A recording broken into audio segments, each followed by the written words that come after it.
Impetus of Life, an exploration with Pierre Teilhard de Chardin.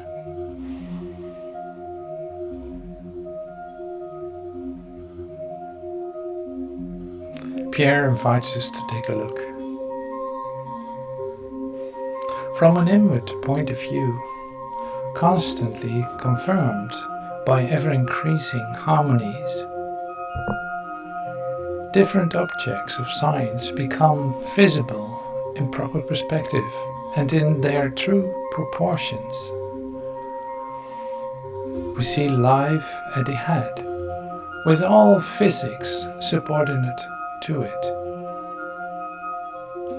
And at the heart of life, explaining its progression, the impetus of a rise of consciousness.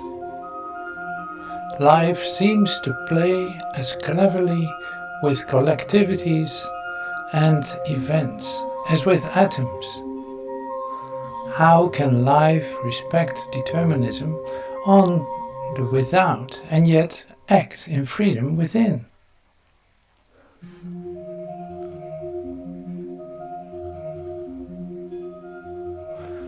To write the true natural history of the world, we should need to be able to follow it from within. Right at its base, the living world is constituted by consciousness clothed in flesh and bone. From the biosphere to the species is nothing but an immense ramification of psychism seeking for itself through different forms. In the present state of our knowledge, of course, we cannot dream of expressing the mechanism of evolution in this interiorized radial form. On the other hand, one thing becomes clear. It is that if this is the real significance of transformism, life, insofar as it represents a controlled process, could only proceed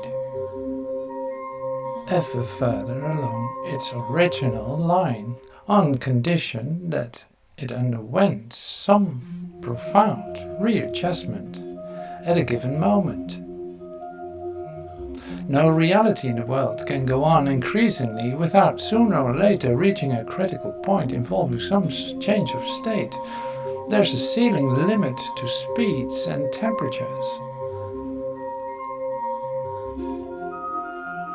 If we increase the acceleration of a body until we get near the speed of light, it acquires by excess of mass an infinitely inert nature. If we heat it, it would first melt, then vaporize, and the same applies to all known physical properties.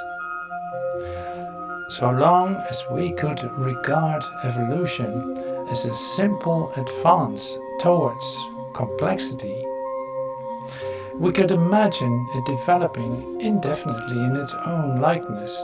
There's no ceiling limit to pure diversification.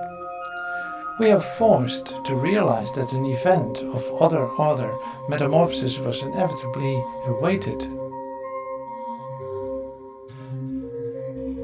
To wind up this long period of synthesis in the course of geological time.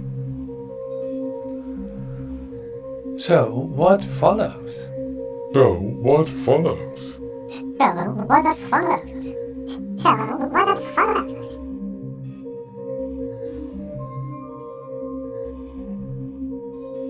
Well, of no worse.